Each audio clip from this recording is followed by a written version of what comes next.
Nous n'accepterons pas que l'on considère comme des coupables ceux qui, dans la nécessité d'éviter la maladie et peut-être la mort, occupent des logements vacants. Ces mots ne sont pas de nous, ils sont d'un ancien collègue qui siégeait ici. Son nom, c'était Henri Grouès, il était plus connu sous le nom de l'abbé Pierre. Ces mots, il les prononça un jour de décembre 1994, rue du Dragon, à Paris, alors qu'il venait soutenir des militants du droit au logement et des familles qui avaient réquisitionné un bâtiment vide de la Cogedim.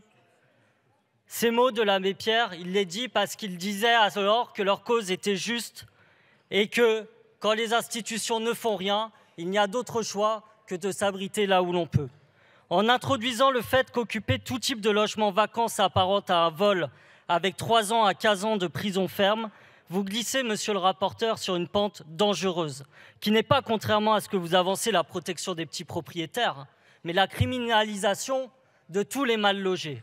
Autrement dit, si votre loi était passée jadis, l'abbé Pierre serait en prison.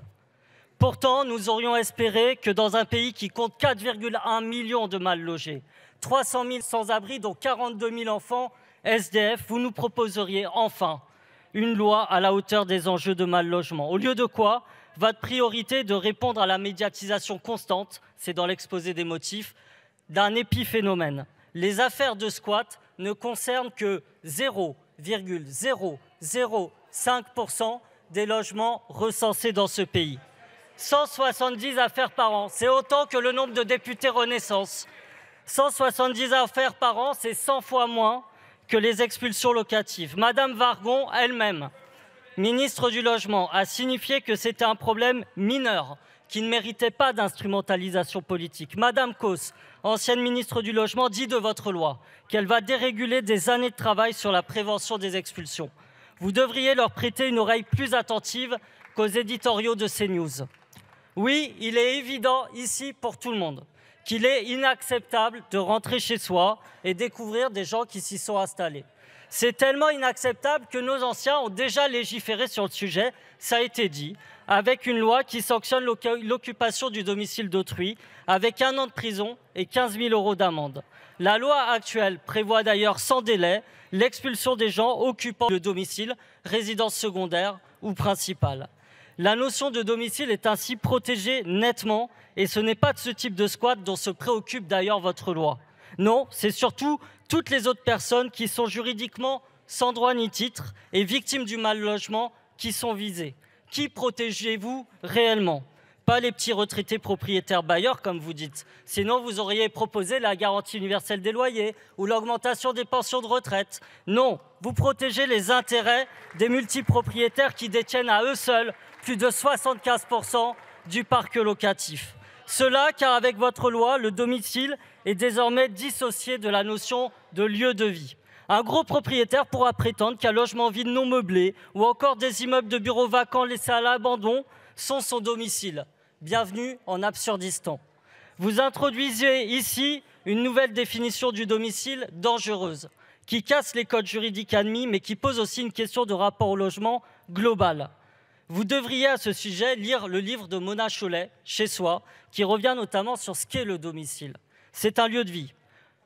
Seul ou accompagné, on y est. C'est là où on bâtit une famille, où se font les premiers pas des enfants, où l'on se retrouve autour d'un repas, où l'on se réfugie quand ça ne va pas. C'est un toit au-dessus de sa tête et le parfum des siens.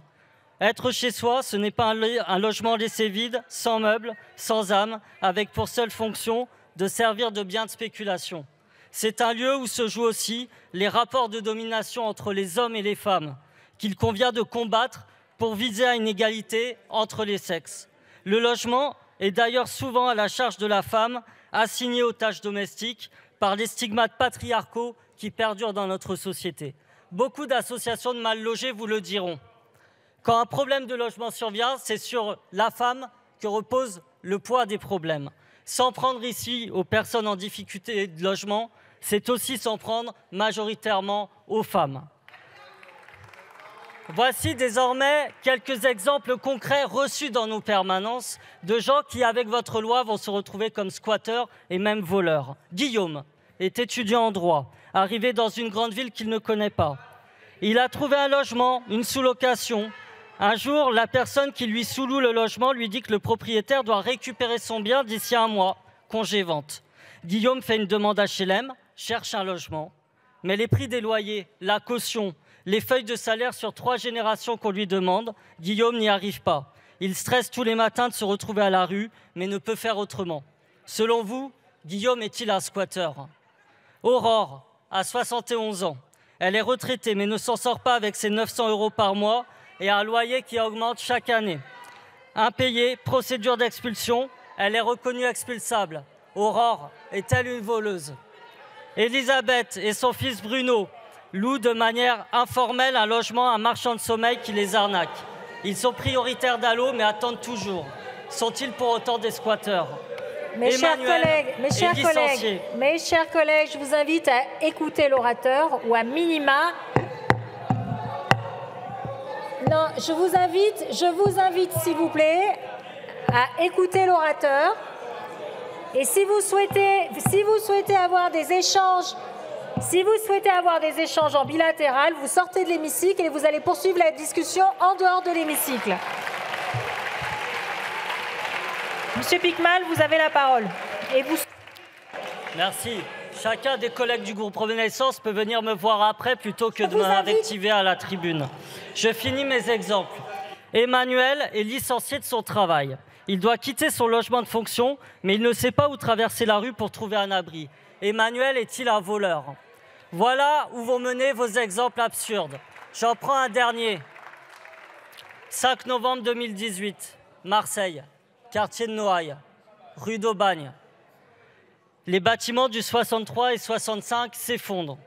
Julien, Taher, Chérif, Fabien, Simona, Niassé, Ouloum, Marie-Emmanuel. 8 personnes sont mortes du mal logement.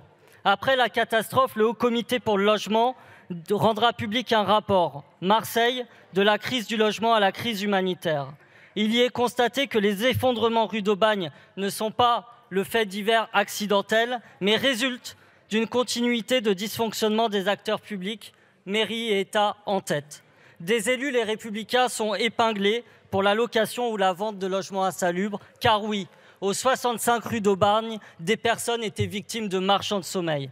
Avec votre loi, ces personnes auraient été considérées comme des squatteuses et des voleuses. Et nous assisterions à cette situation indigne, où les propriétaires voyous auraient pu se retourner contre leurs victimes pour leur imputer la dégradation de leur immeuble. Il y a 1 an, c'était encore 1500 personnes évacuées suite au drame de Noailles qui vivaient toujours dans des logements temporaires, parfois précaires, dont ils sont souvent occupants sans droit ni titre. Dites-nous, monsieur le rapporteur, ces personnes pour vous sont-elles des squatteuses et des voleuses? Votre loi en réalité vise essentiellement à protéger les multipropriétaires qui spéculent sur le logement. Je vais vous raconter une histoire advenue dans ma ville de Toulouse. Chacun qui est allé dans la ville rose connaît la place Saint-Pierre, c'est un bar traditionnel, et à quelques pas de là, il y a un grand bâtiment de 4500 m² qui s'appelle le Quai Saint-Pierre face à la Garonne, qui appartient désormais à la société Cogedim. Celle-ci a un projet immobilier qui est décrit sur leur site. Je cite, « Votre résidence-service senior Cogedim Club allie adresse prestigieuse et service haut de gamme. Un emplacement incomparable, conjuguant sécurité, rentabilité et optimisation fiscale. » Il faut que je vous raconte comment cet immeuble, qui est vide depuis 10 ans, est arrivé dans les mains de la Cogedim. Il appartenait à un moment à la métropole de Toulouse, qu'il a laissé à un promoteur immobilier en 2014 pour 4,75 millions d'euros. 6 ans plus tard, l'immeuble était toujours vide. Ce promoteur l'a vendu à la Cogedim 11 millions d'euros. En 6 ans, il a fait un bénéfice de 6 millions d'euros sur un bâtiment qu'il a laissé sciemment vacant pour spéculer. La semaine dernière, nous avons appris, grâce à la police judiciaire que je salue, qu'il était mis en garde à vue avec d'autres magnats de l'immobilier dans une affaire d'escroquerie dont un des leviers était la spéculation locative. Le rapport, c'est que c'est ce genre d'individus que votre loi va protéger. Ces individus qui spéculent sur les logements vides, sur les loyers, sur le dos de nos anciens, des locataires, des personnes qui sont en fragilité par rapport au logement dans ce pays. Ceux-là, dans un pays qui compte 3,1 millions de logements vacants. En 20 ans, ces derniers ont augmenté de 55%. Il n'y a que les super profits du CAC 40 qui vont aussi vite. Et ce n'est d'ailleurs pas sans corrélation. En 2016, la rapporteuse spéciale de l'ONU au logement, Leilani Farah, décrivait comment des grosses sociétés immobilières captaient des immeubles de logements et de bureaux qu'ils laissaient vacants exprès pour spéculer dessus. Alors on peut se demander dans cette loi, quelles sont les mesures que vous avez mises en place pour lutter contre cela? Aidez-vous les petits propriétaires bailleurs pour rénover leurs logements et les remettre en location? Allez-vous taxer les multipropriétaires qui laissent sciemment des logements vides? Comptez-vous utiliser la loi de réquisition? Rien de tout ça. Pourtant, la loi de réquisition fait pleinement partie de notre histoire républicaine. Elle a été mise en place par le général de Gaulle après-guerre. Elle a été utilisée pour accueillir les pieds noirs venus d'Algérie et par des gouvernements de gauche comme de droite. Mais vous n'en parlez jamais. Je me permets donc de vous glisser ces paroles du rappeur Nekfeu qui pourront peut-être vous y faire penser. Dehors, c'est froid, il n'y a plus d'humanité, un homme est mort inanimé devant un immeuble inhabité. Toutes les 5 heures, dans ce pays, une personne meurt à la rue. Pour un sans-abri dans ce pays, il y a 10 logements qui sont vides. Votre loi prétend lutter contre les squatteurs, mais on l'a vu, cette dénomination reflète de nombreuses réalités que vous n'avez même pas pris la peine d'étudier. Vous auriez pu auditionner des victimes de marchands de sommeil, des locataires en difficulté, des locataires victimes d'escrocs, des gens s'étant réfugiés par nécessité dans un logement vide. Vous n'avez rien fait de tout cela. Vous avez choisi les lobbies de l'immobilier et de la spéculation. À l'heure où les locataires voient les charges d'énergie augmenter, vous allez ajouter une pression dangereuse sur les 4 millions de mal logés de notre pays. Et c'est là le grand paradoxe. C'est que vous créez avec cette loi les conditions pour que davantage de personnes se retrouvent à la rue. Ce n'est pas moi qui le dis, mais un responsable du Secours catholique. Et soient tentés d'entrer dans un des 3 millions de logements vides de notre pays. Les squats, c'est votre inaction en matière de politique de logement qui en est le terreau. C'est le manque de moyens pour les travailleurs sociaux du 115, dans les places d'hébergement d'urgence, le peu de logements sociaux construits alors que la demande ne cesse d'augmenter, la coupe des APL. Votre loi va y ajouter de l'affaiblissement considérable des dispositifs de prévention des expulsions. Elle constitue une attaque sans précédent à l'encontre des droits et de la protection des locataires. Et on sait que le mal-logement a un coût humain important dans l'accès à l'emploi, à la santé, à la scolarité. Tout cela va peser humainement et économiquement sur l'ensemble de la société. Monsieur le ministre du Logement, c'est à vous que je m'adresse désormais. Nous avons des désaccords, c'est certain. Mais je vous sais, par votre parcours, sensible à la question du mal-logement et de vouloir poursuivre le chemin insuffisant, mais nécessaire, du logement d'abord. Cette loi va pleinement à contresens des intentions de celui-ci. C'est la Fondation Abbé Pierre qui le dit. J'ai cru comprendre par voie de presse que vous partagiez notre avis. Gagnons du temps. Demandons au rapporteur de retirer sa loi parce que nous savons, vous et moi, qu'elle est dangereuse pour des millions de nos concitoyens. Les personnes en difficulté de logement, mais aussi les petits artisans, les petits commerçants, les petites entreprises se trouvant dans des locaux où ils sont sans droit ni titre parce que ça aussi, c'est une réalité.